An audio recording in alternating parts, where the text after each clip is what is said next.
10 seconds.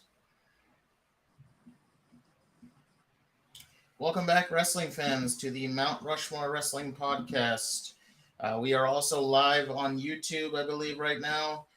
So check us out on our social medias and all of those things. We are back with episode 46.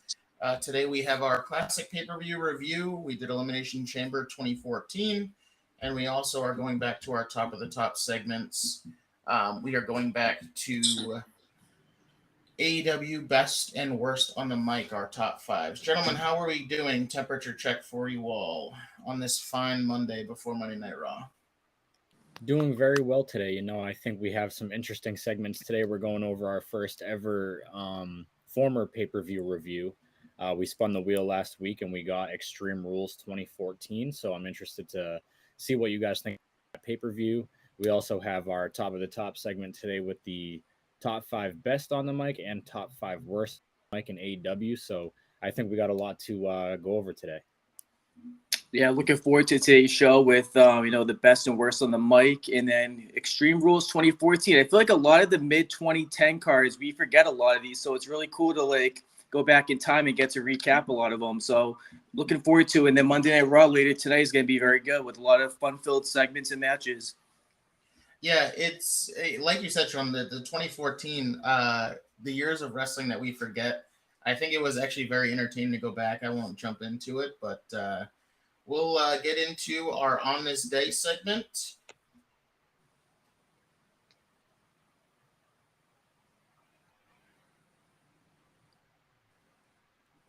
Let's go to Chris with the On This Day. All right, so on this day, we are recording, obviously, on live July 24th. So we took it back to 2005. We had a Great American Bash pay-per-view, actually. So Great American Bash 05, I'm not going to go through the entire match card because it did seem like it was a little bit of a dud as far as pay-per-views in 2005. But one of the first matches I noticed was Legion of Doom, which was Heidenreich and Animal, defeated Eminem for the tag team championships. So they actually won the tag team championships that night. That match was 6 minutes and 46 seconds. So not much going on there. The second match was Orlando Jordan defending his U.S. championship against Chris Benoit, and he defeated Chris Benoit that night. That match was actually probably pretty decent. They gave them good time. It was 14 minutes and 24 seconds. So I'll have to go back and rewatch that one. The third thing that I noticed on this pay-per-view was The Undertaker defeating Muhammad Hassan. I do believe that was the last time that we ever saw Muhammad Hassan in a WWE ring as well. Interesting. Yeah, The Undertaker chokeslammed him through the stage that day, and then we never saw him again. Nice. Rey Mysterio defeated Eddie Guerrero, and that match did have a stipulation, and the stipulation was that Eddie Guerrero, if he lost, could not reveal the secret about the Mysterio. That's right. Eddie Guerrero did go on and say the secret anyways on SmackDown following that. He's like, I lied. And then the main event that night was JBL defeating Batista by disqualification with the World Championship online. So Batista kept the title, but JBL won by DQ.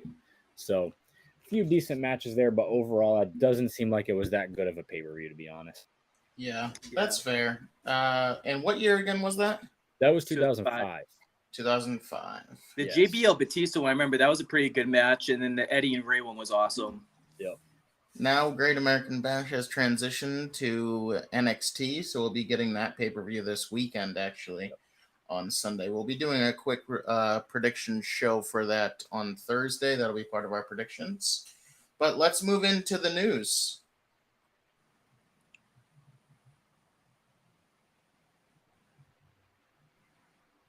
So for the news this week, in terms of news, there's a little bit of rumbling, aka a lot of rumbling again, about Bray Wyatt seemingly going to be returning. The rumor is the 3 matches he could get involved with is Cody and Brock, Roman and Jey Uso, and I forget the third one. Seth and Finn. Seth and Finn. So it's not going to be Roman and Jey. I think everyone knows that. it's seemingly probably going to be Cody and Brock. My opinion on this, I think what will happen is I think the match will end with Cody winning and then Bray coming out after the match rather than interrupting the match because I don't think they're going to let Lesnar go over on Cody. So, how are we feeling about this rumor? I won't even go into the rest of the news yet. I want you guys' first take. So, it's interesting. I think Bray Wyatt's a very interesting guy. But for Cody, I'm not sure how the getting Bray Wyatt attached to Cody is a good idea or not. What I will say is there is story there. So they went back all the way to NXT having a WWE Pro versus an NXT guy when he was Husky Harris. So there is some story. But I don't know. It's tough because I also wouldn't want Bray Wyatt to come back and start losing. Yep. This is what they do every time. Yeah, I don't think that it's a good idea to put somebody returning from injury who was so over last time he came back against one of the most over guys in WWE now, Cody Rhodes. I just don't think it's a good idea. I think it's something that they should come back to at some point because I do think that, like you said, there's story there. So they could play off that. I think they would put on good promos together. And I think the match would be pretty decent as well. But I just feel like it's something that is going to hurt both of them, depending, like, if Cody loses, it hurts Cody. If Bray loses, obviously it hurts Bray more returning from injury. So I just don't see how it's going to work out. If it goes that way, I think Bray should return and face somebody. I mean, not necessarily knowing that he's going to win, but somebody who he can put on. They could even go back to the LA Knight route. You know, if LA Knight, if they're waiting to push him till after SummerSlam, go that way again. And honestly, LA Knight could beat him at this point as well. And I'd be okay with LA Knight beating him. Cody, on the other, like, Cody's going to beat Brock, but there's really no point in having Cody beat Bray Wyatt. It just doesn't make sense to me. LA Knight would make sense because they had that match before. LA Knight lost. But just to have him come out, attack Cody, and then have him lose just doesn't make sense to me. So I'm like 50-50 on it because I do think that Cody and Bray Wyatt would be a pretty compelling feud because I think, you know, we agreed on this. A lot of superstars have their gripes about Bray Wyatt where it's like they have their views that any time that they feud with Bray Wyatt, they end up coming out on the shit end of the stick and they don't end up, like, their future doesn't really end up progressing afterwards. I do think Cody, however, is a very special superstar where he can feud with anybody and it's going to be entertaining. What I don't want to see is the Firefly Funhouse Bray Wyatt against Cody. I think that will hurt both of them because you don't go from a violent Brock Lesnar versus Cody to funny animated cartoon Bray Wyatt. I don't think that makes sense. I would honestly book. Now, it's going to be tough because obviously he would need a stable, but I would want to see the Eater of Worlds Bray Wyatt back. I think that and Cody would do some great television. On the flip side, like you guys mentioned, though, WWE put themselves in a lose-lose situation. If you book him with Cody immediately, Cody can't lose. He's on the quest to beat Roman for the title at WrestleMania. You have to have him stay as clean as possible. And then a return in Bray Wyatt, you can't have him losing matches right off the bat. So if they don't go Cody, the first match I would honestly do, I would go to Bobby Lashley, except scrap the initial gimmick and then just do a whole new reset with, you know, Bray Wyatt. Whether you want to do the Uncle Howdy Bray Wyatt, go right back to that again. That's cool. But no more Muscle Man dance shit. I was just about to say no Muscle Man dance. Yeah, so I would say that if Bray Wyatt wants to, you know, maybe do the Wyatt 6 and then Bray Wyatt and then Bobby's doing, you know, the Hurt Business 2.0, I think that would be a good Survivor Series feud, like, for War Games. So there's a different route they could go here. That's a great point. Yeah, I wouldn't mind seeing that in War Games too if they actually get those factions together. They could drag that out a few months if that for sure. Yeah, but Jeremy, I do agree with you. I think that's exactly what's going to happen, though. I think Cody beats Brock, and then he attacks him afterwards, and then here comes Cody versus Bray. God. I'm a little nervous, but here's what I'll say, though. A hint into our classic pay-per-view dive. Bray Wyatt looked pretty good in that match, so if he gets his act together, he can get it going. Speaking of LA Knight quickly, it was said just a little while ago before we went live that he is going to have a promo on SummerSlam, and it could potentially lead to a match at SummerSlam is what I saw. So he's not necessarily going to be on the card for the U.S. title, obviously, but he could have. He's going to have a promo, so at least we'll get LA Knight on the show.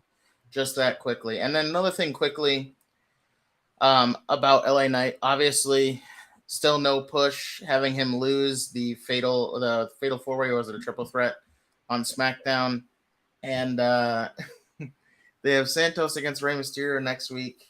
Mentor versus mentee, I guess, whatever. A lot of people are fucking upset about LA Knight, and I think the people will continue to be upset as we kind of move through these weeks and through these months without a push for LA Knight. There was a big report that said he wasn't liked or something backstage, where he rubbed people the wrong way.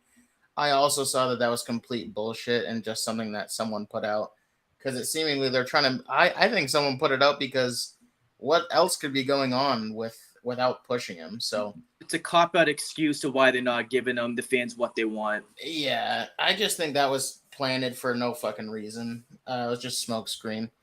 So a couple things there. Also, Gunther praised Riddle this week in an interview. Said he's a very viable opponent, and he's had a few matches with him now. So I thought that was pretty cool, showing love to Riddle. Yeah. Even though their match on TV was way better than their pay-per-view match, is what I'll say. The free television match was better on Raw than it was on the pay-per-view. Gave them more time on Raw too. Yeah, so shout out to that. But yeah. Another congratulations. We have new women's tag team champions, Chelsea Green and Sonya Deville. I'm a big Chelsea Green fan, so in terms of being able to get them on TV more, I'm all for it, honestly. And unfortunately, with Liv getting injured, re-injury, but she's actually booked for tonight's show, so I don't actually know if she's actually injured like bad, because I'm pretty sure it's her and Rhea Ripley tonight on Raw. So we'll see about that one, but congratulations to the new tag team champions, the women's tag team champions.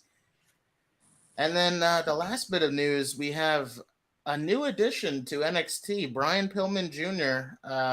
Seemingly signed with WWE and is down at the Performance Center, has already been seen at the Performance Center training.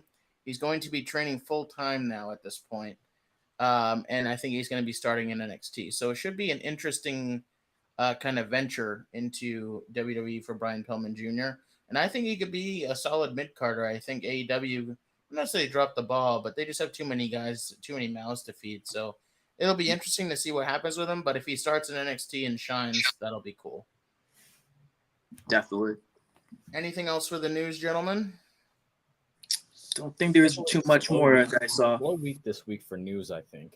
Yeah, it wasn't too crazy. What we'll do now is we are going to go into our first ever classic pay-per-view review.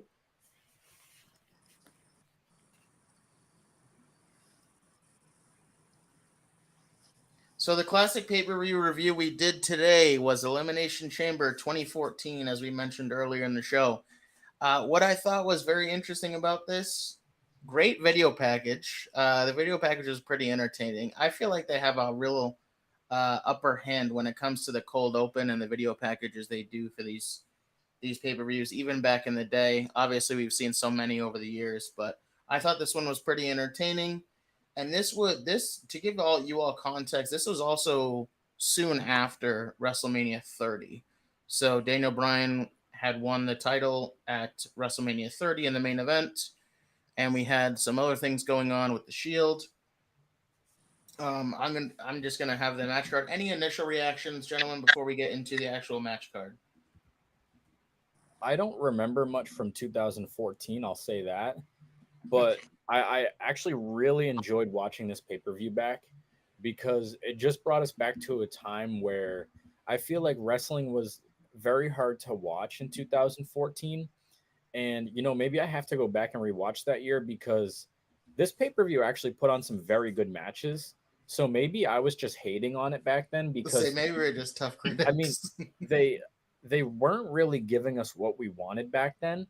So I feel like maybe we took that time for granted. So I'm definitely going to go back and rewatch some pay-per-views following that, because I actually really enjoyed watching it. Yeah, for this one, I would say marquee that I want to mention. I think this also brought out an element to like the new school fans of like anyone that didn't get to see Evolution growing up. You get to see what they were. Obviously, they were out of their prime, but they were still top notch in their legendary status against the up and comers of the Shield, which right now in 2023 developed into three like just juggernaut superstars. And then you had to see the best version of Bray Wyatt possible. So him and Cena, which I think Bray Wyatt and John Cena is arguably probably the best feud that Bray Wyatt's ever had. So I think that was really excellent for starters before we deep dive into like the match card. Yeah, I will and I also think. say one Oh, more go ahead, thing. Chris. Yeah, I'm just gonna say one more thing. I made a list that I'll go over later as we go through the matches and stuff like that of 8 guys or maybe 9 that I think that WWE really dropped the ball with that were on this pay-per-view specifically. Okay. Yeah, so just a few guys in some of the matches I feel like could have been so much better than what WWE made them. I'll probably comment on a few of those as well when we get into Yeah. the card. I think I know a Uh, couple of them off the bat by just skimming through the card. One thing I'll say though, Triple H and Batista weren't in their prime, but I would say 2014 Orton was still technically in his prime. Yeah, I will say that. that man He doesn't seems like he's been in his He's in his prime for prime like now. 50 years. So that man still hasn't declined. yeah, He'll be in his prime when he comes back. we see him at SummerSlam. We'll see what happens. But That'd be sweet. so the first official match on the card, there was a pre-show match. Was Cesaro against RVD and Jack Swagger in a triple threat elimination match. It was 12 minutes and 34 seconds. Cesaro did pick up the win in this match. There wasn't obviously anything going on like for a title or anything. This match actually was better than I thought it was going to be. Not that I thought it was going to be bad, but I thought all men did pretty well in the match. Swagger was the first one eliminated, and Cesaro and RVD had some really, really good chemistry in the ring, and I thought that very much showed. It showed what Cesaro as a Paul Heyman guy was trying to get to as a level, and it just never clicked for some reason. But I thought this match, and you have Paul Heyman and Zed Coulter out there, was pretty entertaining. But I thought this match was good and had some good in-ring qualities. And Cesaro ended up doing his finisher on top of the trash can to win. So I thought that was a very cool match. Nothing too crazy, but I agree with Chris. I think as I was watching this pay-per-view, maybe I was just a little too critical of the time because they didn't have as many top guys back then. But this was an entertaining match. I thought it was fun. I thought this match was really good to start the show, especially being an elimination style triple threat with 3 guys who, I mean, RVD was out of his prime at that time. That was probably his last run with WWE, but he was still doing, I mean, the high flying things, the rolling thunder, the moves on the outside, everything that he could do, he was still doing them. And then you had Cesaro, who, like you said, was trying to be that Paul Heyman guy, that next guy up. You had Jack Swagger with Zeb Coulter. And I'm guessing shortly after this is when Zeb got Cesaro and Swagger together. Yeah. But yeah, I mean, right off the bat, 2 guys that I thought WWE really missed with were Cesaro and Jack Swagger. When Jack Swagger first broke into WWE, he had a pretty good World Heavyweight Championship run. It wasn't that long, but I mean, I thought he was really destined for success and going to be that next Kurt Angle, not as athletic, not as good as a grappler, but he just reminded me of somebody like that who could be really good.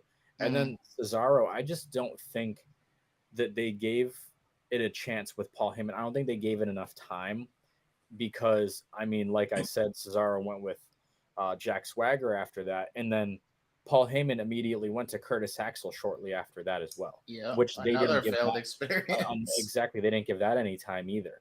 So I feel like they were really rushing things in 2014 as far as that point. But yeah, I mean, it was a good start to the show. I think the time was like 12 or 13 minutes on this match. Yeah, it was 12:34. Yeah, 34. So I was absolutely good with the outcome. I mean, back then maybe I thought differently, but watching it back, I enjoyed it. Yeah, it was a decent match. I like triple threat matches a lot because there's always gonna be nonstop action, so there's very little room for like a lot of breaks in between. I do agree though with the Jack Swagger especially.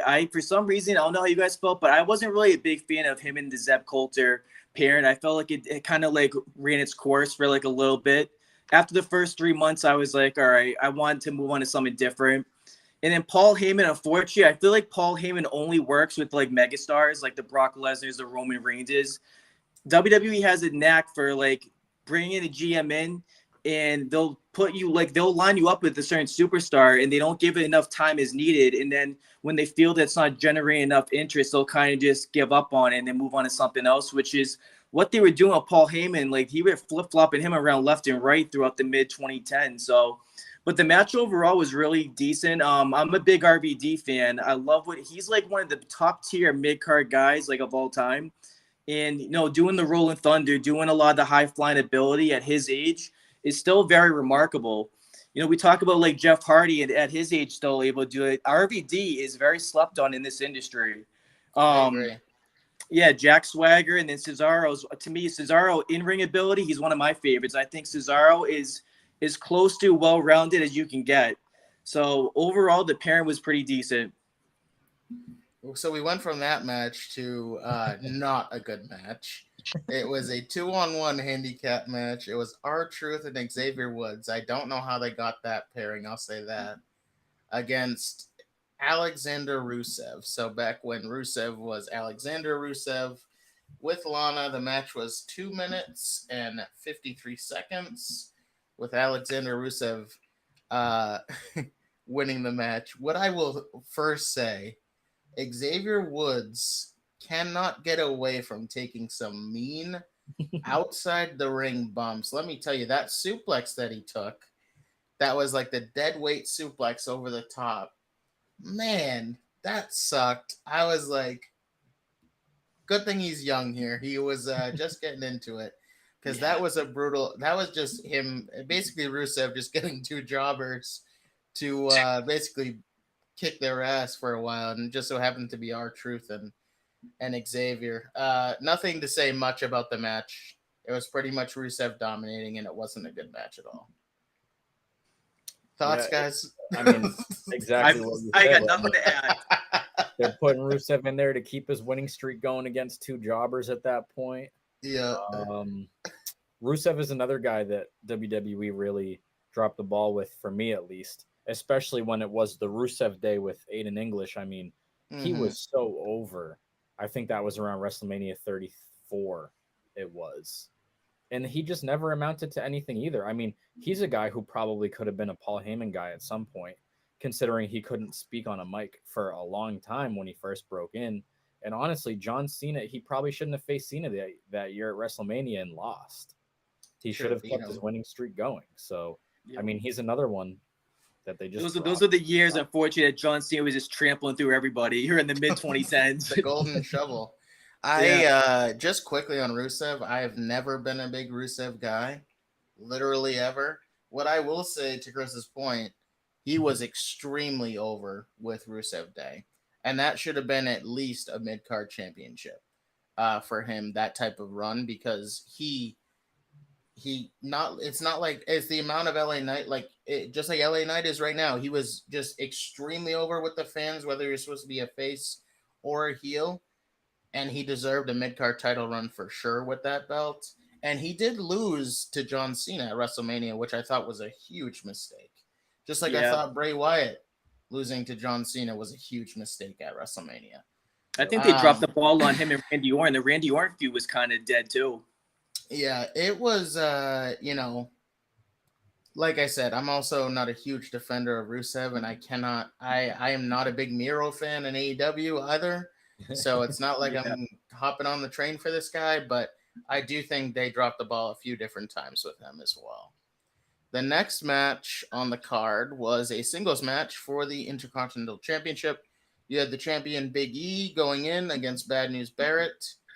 This match was just okay. It wasn't anything to write home about. The total match was 7 minutes, 55 seconds. So obviously not a ton of time either. Big E ended up losing the championship to Bad News Barrett. And Bad News won the Intercontinental Championship quite a few times. I think they said it in the pay-per-view. I just forget how many. Yeah, but do you guys have anything to add about this match? Nothing crazy here. It was tough for me to really enjoy because I've never really been a Wade Barrett fan. he was like, I mean, I understand, like, I respect him as far as what he did with the Nexus and everything, but he was great with the Nexus. Once he became like a singles competitor and kind of away from like group factions and things like that, he was kind of very stale in my opinion. So it was all right. I like Big E. I'm a big E fan. But this match overall, though, the pairing, it wasn't terrible, but the chemistry just felt like it wasn't really like, it didn't generate that spark that I was hoping for. And not to mention, the match was only like a little under 8 minutes long, so it felt very short and very limited on what they could do. I will say this: Wade Barrett was extremely over at this time as well. He was, the Bad News Barrett was actually over. Yeah, with that gimmick, the fans loved it. So I'm not surprised that they gave him the championship at this time, because also shortly after this is when New Day debuted. So Big E didn't have anything. Xavier Woods just got destroyed by Rusev.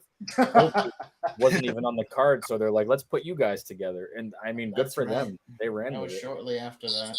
With the AEW route, let's get that going. He was a 5-time Intercontinental Champion. Wade Barrett? Yeah, he could have been a world champ with Nexus. Yeah. With Nexus, I thought he was going to be a world champ. I do remember him win the IC title. I didn't know it was 5 times though. 5 times, yeah. And he won King of the Ring. But see, we didn't watch shit back then. That's true. I had my eyes closed for most of it. The next match was one of the better matches on the card. 19 minutes, 52 seconds. It was the 6-man tag match. So we had Evolution versus The Shield. This match was very, very entertaining. So I remember seeing this match before. I just have not gone back to watch it. But I enjoyed it thoroughly. It's interesting because the work rates for all of the guys in Evolution are pretty much slow as fuck. Like, they all have slow work rates. But that elevated pretty quickly in this match, and I really enjoyed the Shield getting, like, a lot of offense and being able to kind of maneuver throughout. And some very, very cool spots in this match. Dean Ambrose, a.k.a. John Moxley, going from one announce desk to the other and jumping over the guardrail on the guys on the outside. And then, of course, the Seth spot at the end, the crossbody out of the crowd over the arena, which was very, very cool. It looked like Orton took that flush as well, because he looked actually hurt. I wasn't sure if he was actually hurt. But it was a very entertaining match, and I thought all people did well. One thing I want to quickly mention is back in this time, I understand at WrestleMania, Batista was not popular because he won the Royal Rumble and was not supposed to. But man, he was getting weak. You can't wrestle chants in there.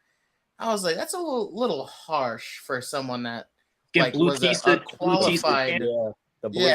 He was like a qualified world champion for a long ass time. And don't get me wrong, he took time off and people were upset.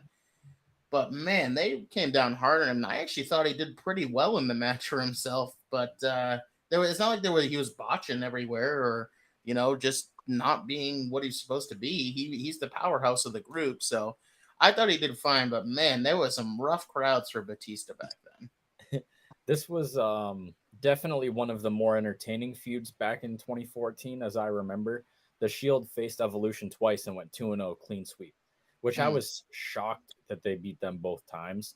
Listen, this is two of the greatest factions of all time going up against each other. Obviously, back then, you didn't know the Shield was going to be as good as they have been individually.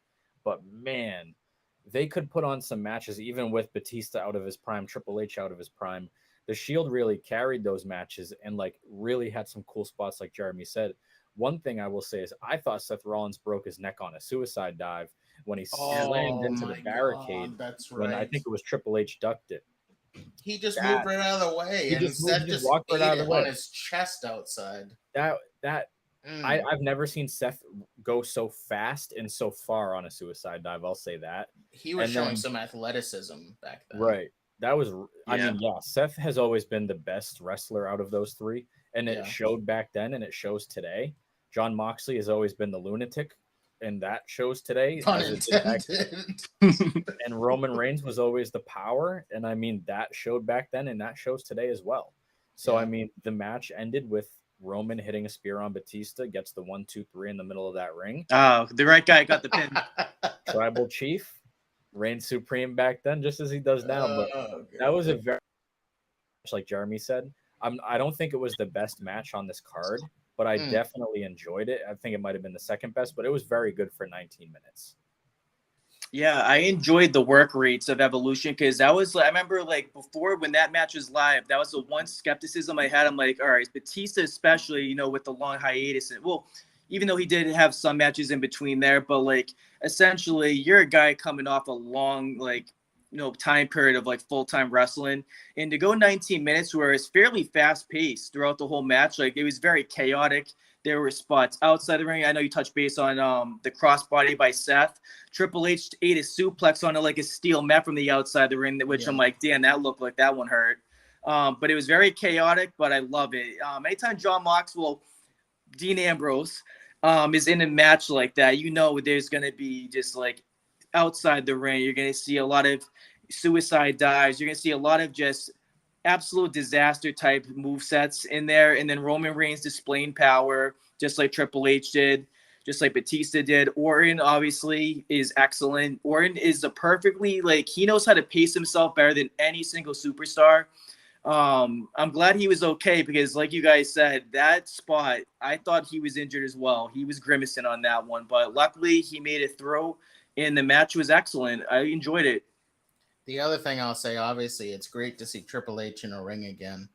Watching back the match, him and Batista, it's great to watch on my television again. And Orton, because I haven't seen Orton in so long. But I wanted to bring up. I'm glad you brought that up because there's actually a report. Did you guys see that initially Triple H and Batista wasn't supposed to be a WrestleMania? It was supposed to be a on free television match on Raw. Yeah, I didn't see that, but it came. I think I saw like either yesterday or like the day before. Like it came out. No way they could have done that on free TV. Exactly, and then Triple H had retirement. Triple H had a huge he used his power to basically sway them to get that at Mania, and rightfully so. Jesus. The next match, so we went from that match to another pretty good match on the card. Maybe the best. I don't know. There was 3 really good matches. The next match was the steel cage match between John Cena and Bray Wyatt. 21 minutes, 12 seconds. Bray Wyatt gets the win here. I will let someone else lead this match. Whoever wants to talk first. So personally, to me, I think this was the best match on the card, at least from my perspective. I think it had the most story going into this match as well. I mean, there's probably never going to be a better Bray Wyatt gimmick than the original Bray Wyatt family gimmick in my eyes. I mean, there were some very cool spots in the match, and honestly, Eric Rowan did so much in this match. Yeah, that is, I feel like every time John Cena turned around, it was Eric Rowan that was there screwing him out of this match. Whether it was Cena opening the door, Eric Rowan closing it on him, and then Luke Harper came over and helped. Whether it was Cena climbing over the top of the cage, and then Eric Rowan grabbed the chair to hit John Cena to get back in. One time, Cena was fully out of the cage, and Eric Rowan climbed the cage, got him on his shoulders, and put him back into the cage. Yep. Yeah, that was very cool. That was very cool. And then at one point, Cena pulled Luke Harper into the cage, and you think Cena's going to win, and then he doesn't. And then the lights go out at one point. Cena's about to walk out the cage, and then there's that little kid singing "He's Got the Whole World in His Hands." And then Cena turns around, Bray Wyatt, Sister Abigail, and walks out of the match victorious. It was a very entertaining steel cage matches. I've never been a huge steel cage fan, to be honest. I've always enjoyed Hell in a Cell, Elimination Chamber. I just feel like there's not a lot that they can do in steel cage matches because they can't go outside the ring. I feel like they're very restricted, and I feel like these two guys did enough to get me to enjoy this steel cage match. I will say it's the right winner at this point. I mean, Bray Wyatt just took a loss at WrestleMania, so he wasn't going to lose. Yeah, he wasn't going to lose here in the steel cage match. So I was very happy watching this match back. I think it was a very good match, and Bray Wyatt was the right winner. How ironic that John Cena does so much for kids, and it was a kid that fucked him over in this match. It Those Make-A-Wish foundations might start to plummet now. I will say this: when Bray Wyatt was hugging that kid on the outside, the kid did not look too happy. He looked a He little scared of wasn't. Bray Wyatt. Yeah, he was probably not happy he couldn't hug Cena, but And yeah, that was hilarious. Then on the backstage side, he did not want to wear that sheep mask. Yeah, I was very intrigued at how much Luke Harper and Eric Rowan were going to get involved, and my God, did they ever get involved? Rowan especially, having John Cena on his shoulders, learning back, and that is some serious strength that you got to have. Yeah. No, sure, Cena was like obviously not putting all his full dead weight on there, but still, you got to be pretty damn strong to carry someone and then climb in the cage. I think Bray Wyatt, for what he was doing, the time on that one was 21 minutes and 12 seconds. For Bray Wyatt to go 21 plus minutes and now look at what he's doing in 2022, 2023, my God, what a difference it is. Like, they're booking him now in like 5-minute matches for when he was around. But seeing back then 20-minute matches and what Bray Wyatt was doing, he was a lot leaner back then too. So I thought he had some pretty cool movesets in the match. To Chris, your point about like the steel cage match aura, I definitely agree with that. I think this steel cage match and the only other one where I found a unique ending was Big Show versus JBL when he choke slammed JBL through the mat and then JBL snuck underneath. I thought that was a really cool creative ending. This one is a very close second by having the lights go out and then the kid right in front of Cena and Cena looking like he saw 10 ghosts all at once. I thought it was definitely well-deserved. Perfectly booked match, and obviously Cena losing this match was the right call here because you just went over him at WrestleMania. You can't go over 2-0 on him when you're trying to, promote one of the biggest characters, especially probably the biggest at that time period in Bray Wyatt. So excellent match. This is personally my favorite match of the night. Yeah, I would say so. It's close, but I would probably say this was close to my favorite match as well.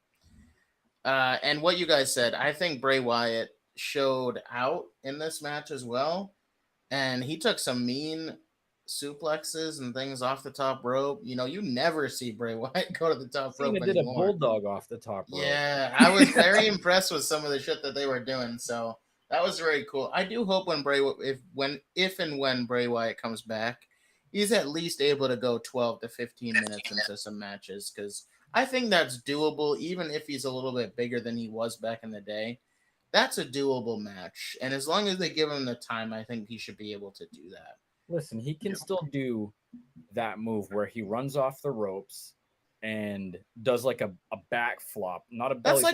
That's like what Bronson Reed does. Right. He can still. I haven't seen Bray Wyatt do that in years. He can still 1000% do that, and he was quick off the ropes when he did it back then. He was, and it would be better now because he's bigger. Right. Yeah, I wonder if it was because of like the back injuries he was sustaining. Because I remember he would always gripe about the back, so I don't know if that had a part to do with it, but he can still do it if he wants to. Who knows? That was one of his cooler moves. So it was. Yeah. There's some suplexes in the matches she hasn't done in a while. Yeah, I mean there was a lot of different things. The Uranagi, he still does the Uranagi, obviously, but I don't know. He just had a different flair in this match from what I remembered, so I was really impressed. Definitely. And we went from that match to another really bad part of this card was the women's match, and you know how bad women's wrestling was back then. And we had Paige defeating Tamina in 6 minutes. This was not a good match. There's really not much to say about it. What I will say, Paige won the championship, and it was the Divas Championship at the time. She was very talented for how young she was. Like, I saw Paige in this match compared to what I see in Sarray in AEW. Ooh, it is very different. She was very, very quick in this match. Like, I thought Tamina had a hard time getting an offense. But nothing to write home about. It's a women's match that was 6 minutes, and that's pretty much what women got back in the day. So I don't really like to spend too much time on the women's matches back then because I just think they got shafted most of the time, to be quite frank. Yeah. And then we had the main event, which was Daniel Bryan defending the WWE World Heavyweight Championship against Kane in an Extreme Rules match. This match was 22 minutes, 27 seconds. Very solid match. And Sean made a point earlier about Kane being similar to Brock Lesnar, and stipulation matches work a little bit better for him as well. But I thought this feud also had a good story. And eventually, obviously, we got something from it. We got Team Hell No at some point. But they had this was obviously a continuation of the Authority and Daniel Bryan in one way, because Stephanie enlisted Kane to be not, and it wasn't unmasked Kane. It wasn't corporate Kane. It was the actual monster Kane. Some very cool spots in this match as well. I thought they did such a great job. Like Daniel Bryan with the forklift, going off the forklift in the ring, dropping Kane off of it, and then doing like the flying headbutt. A great ending. The knee was fantastic that he did in this match. Daniel Bryan also always impresses me because he's always worked well with larger guys as well. That was a big thing that I kind of pointed out. He did so well with Kane, and he did so well with Lesnar and a lot of the bigger guys that he's faced. Roman. I was just impressed. Obviously, Daniel Bryan's, for my bias, is one of the best wrestlers in the world, if not the best wrestler in the world. But it was a very entertaining match, and it was really fun to see Daniel Bryan as champion at the height of his championship. How over, like in some of the spots in these matches, he was. The crowd was just wild for him, so I really appreciated watching this match again. I really think like us really enjoying this match has just gone to show how much like we've opened up our minds to many different things storyline wise as far as wrestling. Because Yes, back in 2014, we would have hated this. We would have hated probably. Kane being in the main event in 2014, especially being part of that Authority, like you said. It would have made no sense for us. We would have hated the match. And now going back and watching it, it was a really good match. It was really entertaining. Very cool spots of them going backstage. Within the first 3 minutes of the match, Yep. Daniel Bryan did a Hurricane Rana to Kane off the top rope. Oh, yeah, that Yeah. was wild. What the? Never seen Kane do that, like even given one of those moves. And they did it when he was later in his career, not in his prime anymore. So I definitely don't think Kane gets enough credit, especially during these times, considering how entertaining he was with the Authority and with Team Hell No. So I mean, it was a very good match in my eyes. I think the stipulation was perfect because it gave Kane many options to use weapons, to go backstage where they didn't have to spend the entire time in the ring, because like that would have been a detriment to the match if it was just a normal match, singles match inside the ring. So it was very entertaining, and Daniel Bryan picked up the win. He retained his championship, and I'm interested to go back to see where they went after Extreme Rules. I don't remember what other matches Daniel Bryan had after that with the championship, so I definitely want to go back and rewatch. Maybe the pay per view after Extreme Rules. I don't know what Kane was doing after that as well. It was Payback. It was I can give Payback. you Daniel Bryan. It was Shield and Evolution again. John Cena and Bray Wyatt in the Last Man Standing. Bad news. He wasn't on that card. So maybe that was around the time Maybe that he had to relinquish the title because of the injury. Was it that, or was it because it was a brand split? Let me look at Money in the Bank. Gotta watch a Cena and Bray Wyatt Last Man They had Standing. to I gotta watch that relinquish one. the titles after that. Oh yeah, they had two. They had the Money in the Bank. That okay. So between then and Money in the Bank, I think he relinquished the title because the Money in the Bank ladder match was for. Oh, it was for the contract that Seth Rollins won, and then they had a ladder match for the vacant WWE World Heavyweight Championship. And do you want to know who won that match? What was the match? It So- was It was Cena. Alberto Del Rio, Bray Wyatt, Cesaro, Kane, Randy Orton, Roman Reigns, Sheamus, and John Cena. Yeah, it was Cena. It was John Cena. Of course, they'll go back to their ways. But no, to go back to the match, I mean, it was really good. I mean, obviously, it was Daniel Bryan's last defense before he had to relinquish them due to injury. So that's a shame because they could have had more story after that. But not enough credit is given to Kane around this time. So really, I agree. really happy to go back and see him put on a good match in 2014 later in his career. Yeah, I thought the story especially was phenomenal. I think Daniel Bryan worked very well with the Authority. I was very tuned in throughout that whole time period because Triple H was always preaching B+ player, B+ player. and Daniel Bryan basically going through the quote unquote adversity. Basically, what Daniel Bryan was experiencing back then is what I want to see Cody going through right now. But the storytelling is just obviously apples and oranges at this point. But Kane did excellent in this match for his age. Extreme Rules match being like, the stipulation, they got to go outside the ring, which they did. Daniel Bryan's beating the shit out of him with a crowbar at one point, getting him onto the forklift. And then Daniel Bryan doing like the flying headbutt, which is really cool to see. Kane had some really cool offensive moves in there. And then Kane, just like the sick bastard that he is, whips out the table, lighter fluid, get that fire going, and then spark that up. And then, Daniel Bryan ended up like doing like the suicide dive to Kane on it. Kane ended up getting fire extinguished immediately. There was actually one point in the match where I thought Kane was going to tap out. He has the yes lock on him. And then Kane has like a kendo stick. He starts hitting Daniel Bryan in the back of the head with it. He ends up grabbing it, puts the yes lock while he's choking him, like maybe give him a crossface with the kendo stick. And I thought Kane was going to tap. I thought it was going to end on submission, but Kane fought out of it, and then the fire played its course, and then Daniel Bryan gets a victory. So excellent match. Great storyline with it. I always thought it was really cool too that Stephanie was backstage with Daniel Bryan prior to the match, saying, you can forfeit if you want. And then Daniel Bryan was like, get out of my face. And then so it was really cool the adversity that they had Daniel Bryan go through. And very few champions back then were like the size of Daniel Bryan. Like normally they loved having like bigger guys. So outside of Rey Mysterio, this is like the time period where like people were starting to show love to like the smaller guys as being world champion. And like you said, Chris, back then we probably would have thought this is dog shit as a main event, but it's great to go back when you're older and have a different understanding, which I can really appreciate. Yeah. So it was great. I had a really good time with this, honestly. It'll be very fun to go to our next one. We'll do it probably in a few weeks and give us some time between. But this is very fun. We're gonna do this once a month and see how it goes till we don't like it anymore. But there's plenty of pay-per-views to go back and watch, and I think it'll be pretty entertaining. So we're gonna move now to our wrap-up segment. Kind of wrap up. We will go to our top of the top segment. We're gonna do AEW best and worst on the mic.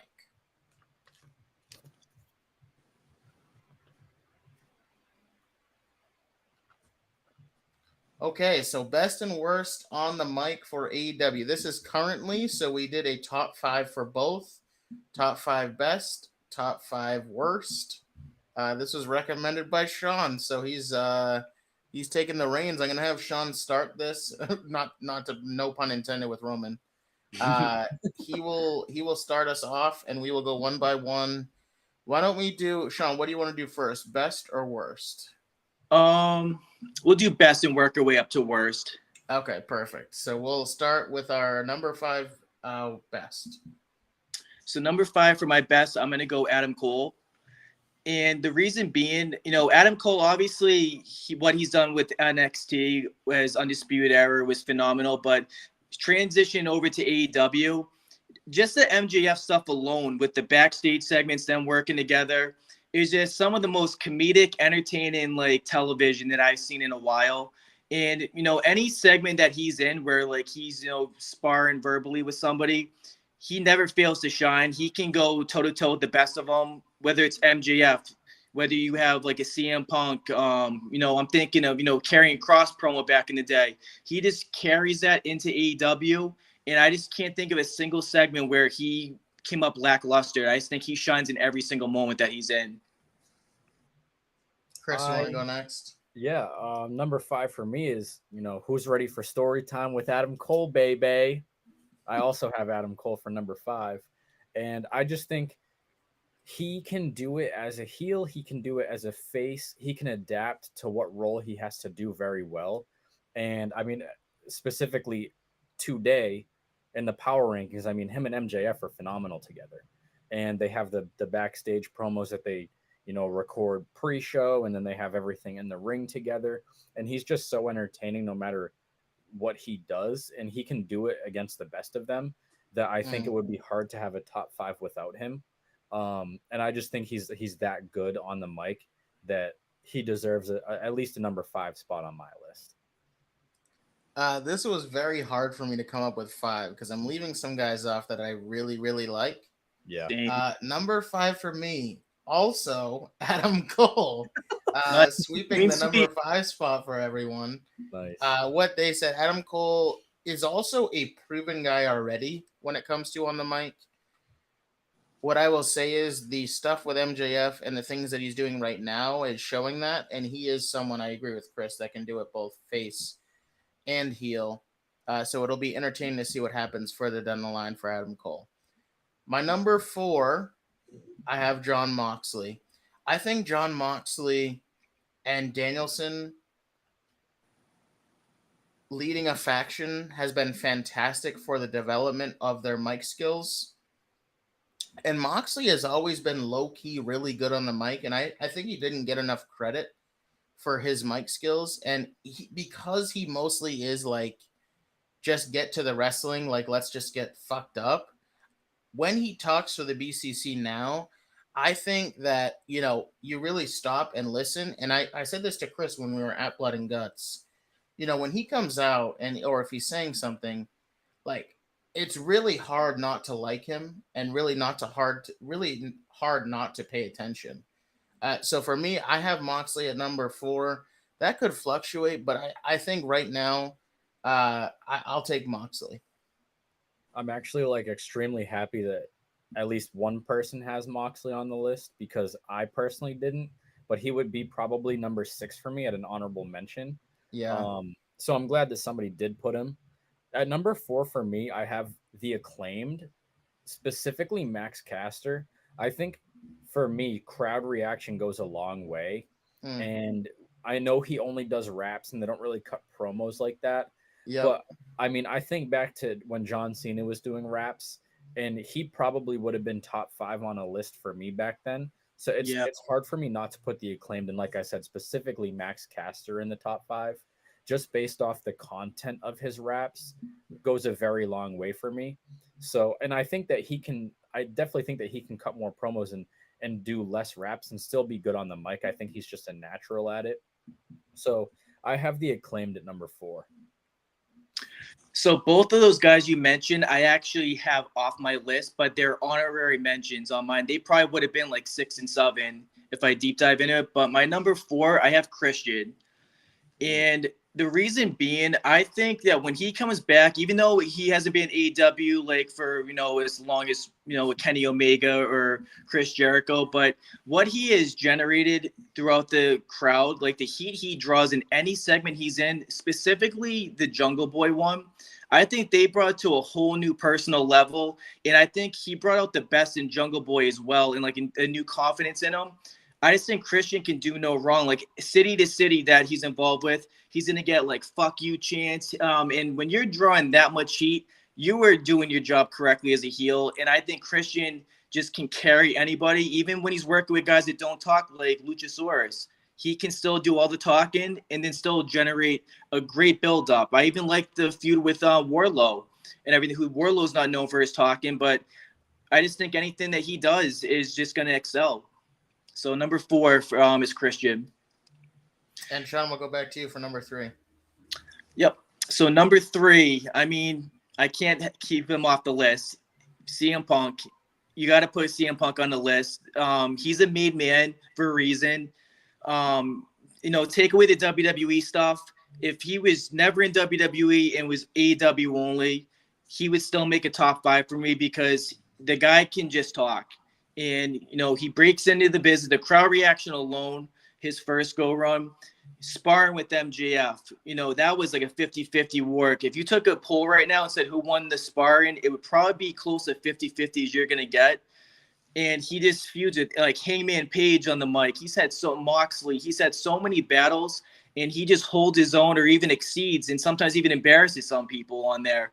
And I just think he is just superb at like getting his message across. And he's got a lot of content because he can bring out stories from like, his Ring of Honor days. He can bring out stuff about the backstage politics. He can talk about personal stuff. So he has a lot in his arsenal that he brings out, which I think is very important when you're cutting your promo, specifically as a heel.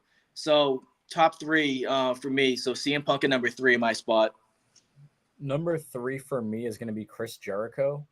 I think that he's another guy. I mean, he's been a part of basically a faction since he was with AEW, a few different ones now. But I mean, he's led basically 2 or 3 groups at this point. He's basically been a heel his entire run as well, but he's another one who can do it as a heel, as a face. He gets over with the crowd no matter what he says as well. And he also is on the commentary booth a lot of the time now too. So, I mean, he's just an overall good talker, and it was hard for me to leave him off this list as well. So I have Chris Jericho at number 3. Number 3, I also have Chris Jericho. Chris Jericho is someone that still to this day, no matter how well he can wrestle, he will always be able to pick up a microphone and have an impact on the show. And the things he's doing with Don Callis right now are going to be, I think they're going to continue, and I think they're going to be very entertaining to see how that story unfolds. I think that's great. Jericho has been someone, I'm basing it right now and not like obviously at his height of what he was doing. You know, there were segments like when he first broke out the list and other different things that he did in WWE that were just unmatched. So I think that gives Jericho a spot on here. Number 2 for me is CM Punk. CM Punk is someone that I think people just dislike, so they're going to dislike every part of his game. CM Punk is still one of the best talkers in this company. He's one of the best talkers in wrestling. And it shows, as Sean just said, which I'm sure we have a unanimous number 1. Sean just said he's pretty much 50-50 with him. So for me, he has to be in the top 2, and I don't think there's another guy in the company that can really go at him except for the guy at number 1. And I'll just leave it at that for now.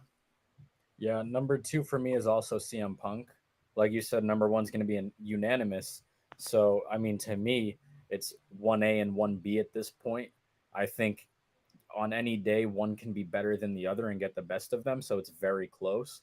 But at this point in time, I'm going to say CM Punk at number 2. CM Punk, when he first broke into AEW, to me, he was what MJF said. He was PG Punk. And I think that MJF brought out another side to CM Punk that we hadn't seen in 7 years. So I think it took CM Punk a while to feel like, you know, get in his groove again. And I think that MJF brought that out in him. And that's why I personally have MJF at 1. I'll say it now.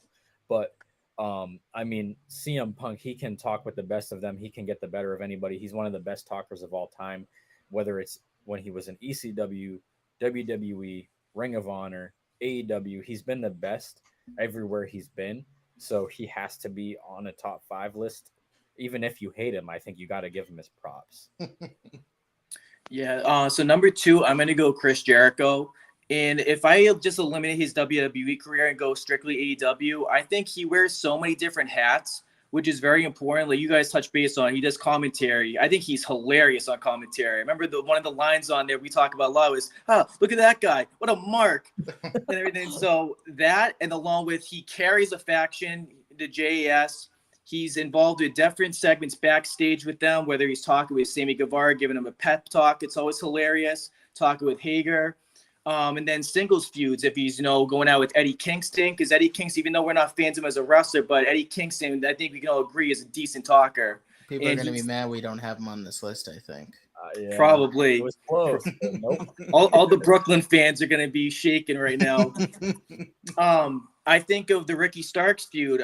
Ricky, who's, even though I think that's another guy that's very underrated on the mic, but yeah, you know, I was tempted to put him in here as well. Yeah, so being able to go to battle with Chris Jericho and like do different confidence to him is very important. Scorpio Sky promo was really cool. Like guys that you wouldn't think that Jericho would feud with, it turned out to be some good television on AEW.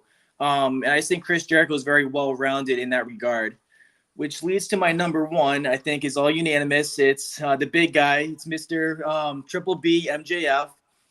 I know I preach it all the time. There's very few people that I say can get to that Rock, Stone Cold, John Cena level, and this guy has it. He's in his 20s still, and he's already has enough material and arsenal in the book to have like a Hall of Fame career. Being AEW is only like a startup company that's only been around for 4 years, but every single thing that he has been involved with just is must-watch TV. Whether he's going with the four pillars, like the matches like they've had, the storytelling with him and Sammy Guevara being like brotherhood, like have their little bromance going on. Whether him and Punk are just going unleashing at each other nonstop on the mic. Whether it's him and like Kenny, Hangman, like every single thing that he's possibly involved with, it just sparks great television. Currently, he's doing the face role with Adam Cole, and that's going over well. Which a lot of people, I'm sure, were like at first, they're like, "Well, MGF's only a bad guy. We don't want to see him as a face." I was one of them at first, but I'm watching the weekly television. I'm like, "Holy shit, is this ever working with Adam Cole?" And it is must watch. I don't want it to end. Obviously, he's gonna turn on Adam Cole eventually. But for the time being, I'm enjoying the weekly television with him and Adam Cole, and MGF can do no wrong. And I think when it's all said and done, he's probably going to be a top 2 talker of all time. As I already said, I have MJF at 1. And I think one of the main reasons for that is a lot of the things that AEW puts on weekly television is really hit or miss. But with MJF, it's always a hit. And he's the reason for myself and probably a lot of other people who really, I mean, I do keep up with Dynamite. I don't watch it live. I record it. I watch what pretty much what I want. He's the reason why I watch AEW most of the time, because I want to see what matches he's going to be in, or I want to see what promos he's going to be in, and I want to hear what he's going to say because he's so entertaining. I think he's really carrying that company right now on his shoulders. And I think he could do that for a long time, so they better lock him up. But he's somebody who could come to WWE, have to change the things that he has to say, maybe be censored a little bit, and still get over with the crowd and still be hated as much as he has to be, or as liked as much as he has to be. So I think that really goes a long way for him. And he's only 25, 26, 27 years old. He's still probably not even in his prime yet. So, I mean, MJF at 1 is an absolute lock. Yeah, I have MJF at 1 as well. Shout out Kowloon. They were actually at a food truck festival that I was at this past weekend, and he's all I thought about, him and Adam Cole. I won't say too much. MJF, clearly the best, and I think it's pretty noticeable that it's unanimous amongst the company, amongst the wrestlers.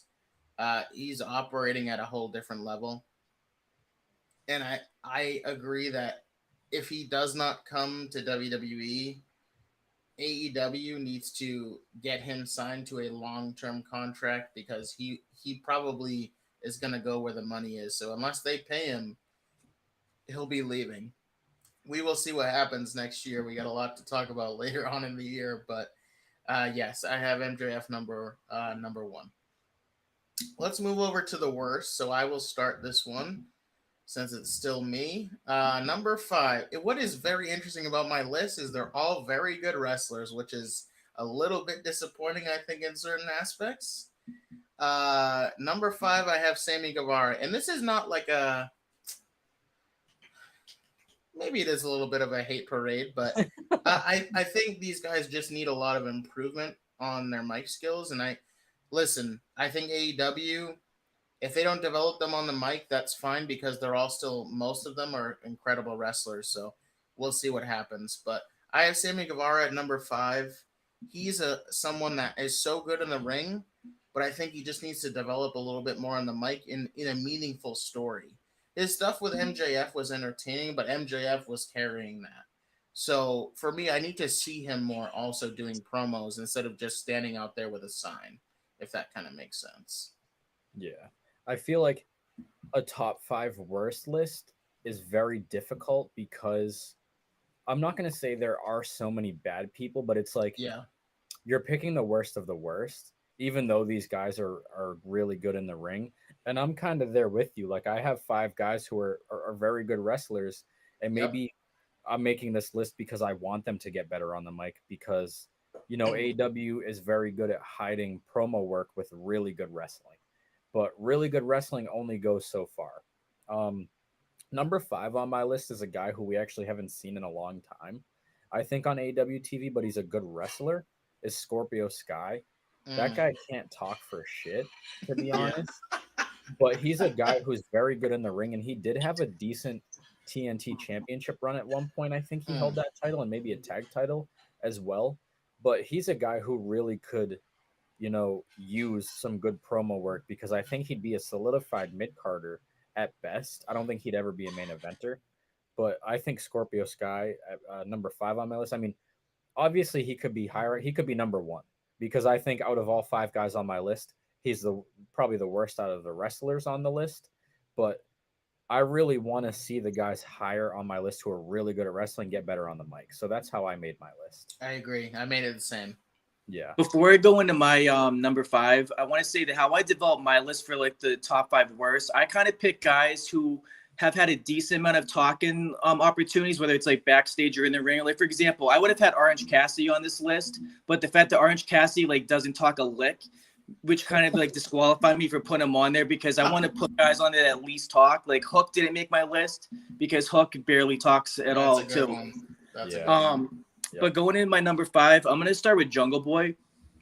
And originally, before he became a heel, I was thinking about like us doing this game, and I originally had him in my top 3. But as soon as he turned heel, he did go down my list, which is a good thing for this specific category because of the fact that I think he's done a really good job as a heel. But overall, though, I still think that he's missed a lot more than he's hit on his promos. More so, like the lack of content. And what I mean by that is like usually when he's cutting promos, it's more of, well, I'm going to beat your ass. Like MJF, I'm going to kick your ass. There isn't really nothing there besides just threats of, oh, I'm going to whoop you in the ring. Whereas like a lot of the other guys, like especially our top 5 list for best, they have more things to say and like express to like their opponent. Whereas Jungle Boy, I felt is very limited. Now he's getting better now, but I think he just had so many opportunities where like he just kind of dropped the ball on. So that's where I'll leave it at that right now. Number 4, I'm going to go Darby Allin. And I think Darby Allin is a great wrestler, one of my favorites. But that's another guy, when he's out there cutting a promo, I kind of cringe because, one, I think he has one of the worst deliveries when he's cutting promos of anybody on that roster. Because sometimes he'll try and like speak like way too fast, then he'll like switch stories into something different. The one that kind of stands out to me is the 4 Pillars promo, where they were all confronting MJF about like their background story. And Darby was talking about like, his time in high school. And then he would just jump into the story real quick and then would shut it down and then go into something else complete without even kind of finishing his thought. At least that's how I interpreted it. That's another guy that has room to grow, but I think he definitely can improve. But for this point right now, I think he has a long way to go. Number 4 for me, I have Wheeler Yuta. I think that, he's a really good wrestler. Don't get me wrong. I think he's very entertaining inside the ring. But when I'm thinking about the BCC, he's a guy that absolutely needs them or will not be in the company. And I think every other guy in the BCC will survive without that group. I think Claudio might have a tough time, but I think his in-ring ability.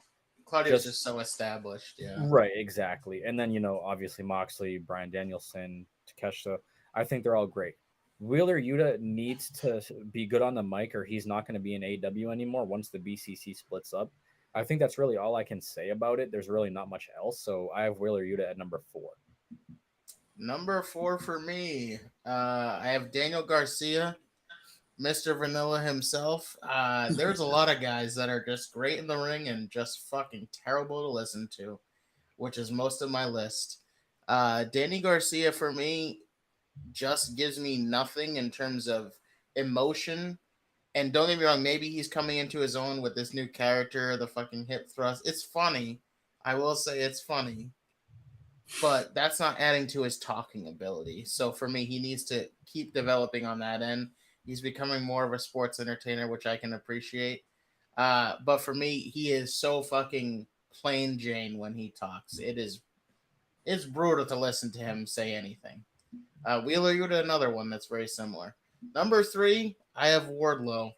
Wardlow, for me, I think needs to get a hell of a lot better if he's going to go to WWE and flourish because he's a big guy with a great moveset that is a prototypical type of guy that someone in WWE would want.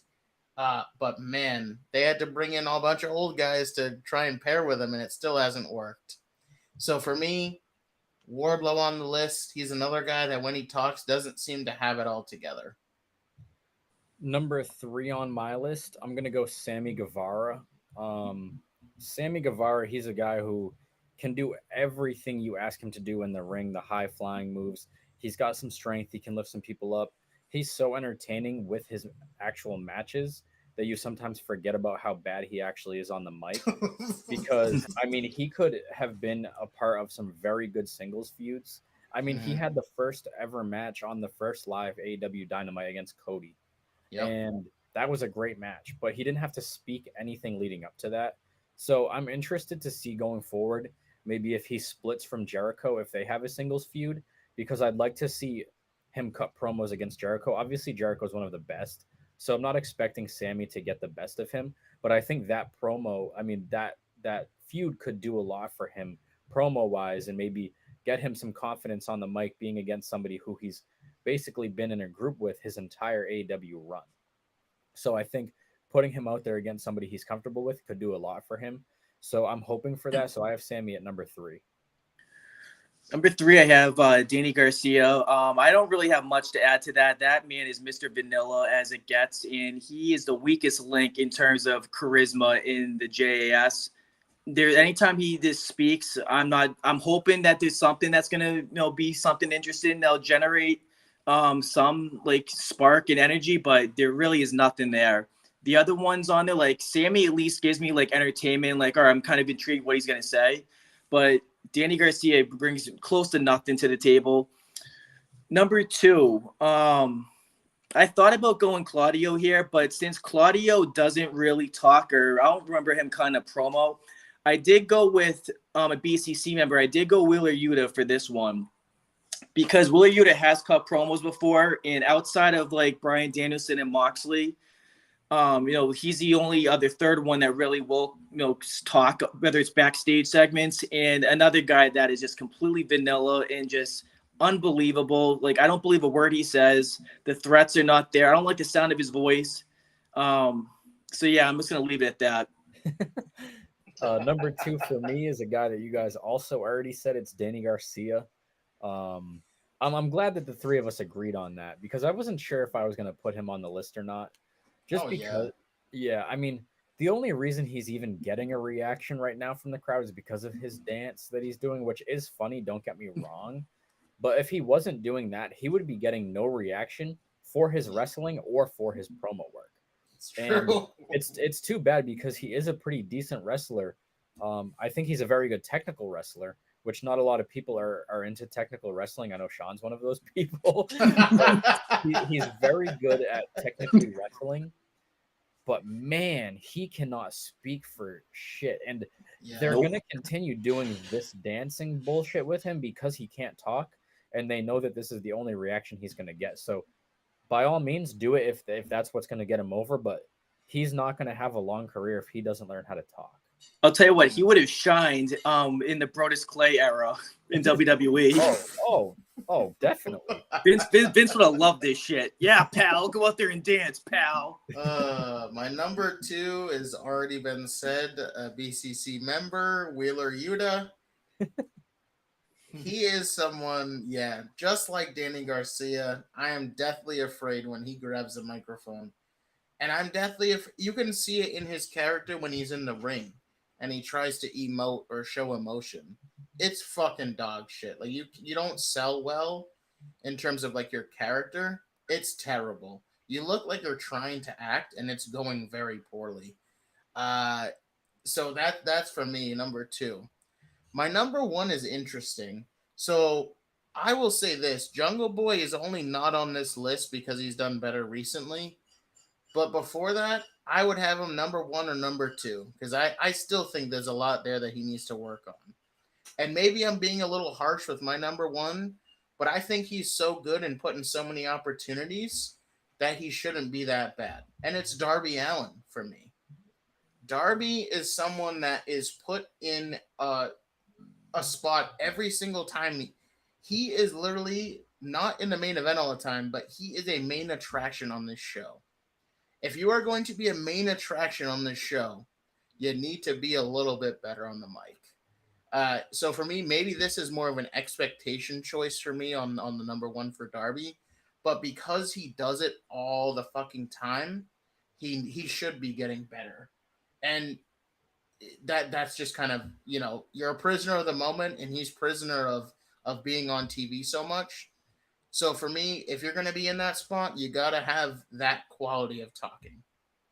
So my number one also is it's not Darby Allen, but I'm also going off the expectations of this person. And to me, I just haven't seen enough yet. I have Jungle Boy. I don't have Jack Perry because Okay, yeah, because fair. to this point we've only really seen what Jungle Boy can do. If Jack Perry comes out this Wednesday and cuts an incredible promo, rip up my list, throw it out, I'll start Yeah. fresh. But until then, I have to have Jungle Boy because I think out of all the people on my list, he has the most potential to be a very good mid carder or main eventer at some point in his career. And I just think that he hasn't taken the time to care enough to get better at promos. And he's straight up come out and said, "Oh, I'm not that guy. I don't like coming out and talking on the mic. It's also I like miserable as wrestling." fuck. But you have to care about your whole craft at what you do if Yeah. this is your job and your career and what you want to do. So I think I just need to see more. And like I said, if Jack Perry comes out Wednesday and does fantastic, I am completely dead wrong with my pick here. But until I see it, I'm gonna go Jungle Boy. For mine, I picked a guy where he's wrestled in different promotions, and I would still like hope that there'd be room for improvement with his mic skills, but has failed miserably. I'm going Keith Lee. And I think that because of the fact that, maybe NXT, all right, I gave him a pass. Like he was more like shining, go out there and wrestle and display your athleticism for being a big man. When he went to WWE, he did not generate any interest at all for me. And then when he's on AEW, like he has cut some promos, like when he was with Swerve, like when they were a tag team on Rampage, he's had some as well in Dynamite. But he sounds, when he's cutting, like the more of like the delivery of when he's speaking, it sounds like he's more of like a minister. Like you have this big guy, but he's not the fact that he's soft spoken, because obviously you can't like help your voice, but his delivery just sounds like more of a preacher. Like he doesn't like intimidate anybody. And I just think he does not really have much to say on any programming, on any feud that he's in. So that's what makes him number one for me on my list. Those are some interesting lists. I do think Jungle Boy would be on my list if it was just Jungle Boy. Yeah, I don't know. I'd probably take, I don't know, who would I take off for Jungle Boy? I'd probably take Sammy off for Jungle Boy. And Sean, I'm glad that you had Keith Lee in the criticism because I almost put him on my list too. He just hasn't done anything really since NXT. So yeah, I know he held the tag titles, but like he was a solidified main event guy in NXT and could have been in WWE. And since then, he just hasn't done anything. Even his look has changed. He just doesn't do anything for me anymore, period. No, it's unfortunate. I want to say also for honorary mention, I was going to put Saraya on this list. For I like didn't want to put any women on this list just because it's hard for me. They're booked like shit. I think women's separate could be an easy list, but to put them up against basically all the men in the company, I think it's very hard to do that. I agree. That's true. But Saray might be a better talker than Danny Garcia, though. I don't know. Oh my god. I don't know. Ruby's a good talker. Ruby's a good talker for the Outcasts. Tony's decent too. She's decent, yeah. But yeah, that wraps up our list. Well, we had a really good time today. This was our first time going live for a podcast. Also, our first classic pay-per-view review. So really appreciate you. Follow us on all our socials at My Wrestling Pod, and stay tuned for more things coming. We'll do our Great American Bash coming probably. It'll come to you guys on Friday, but we'll record on Thursday. But yeah, you all enjoy Monday Night Raw. We really appreciate you, and you all have a good night.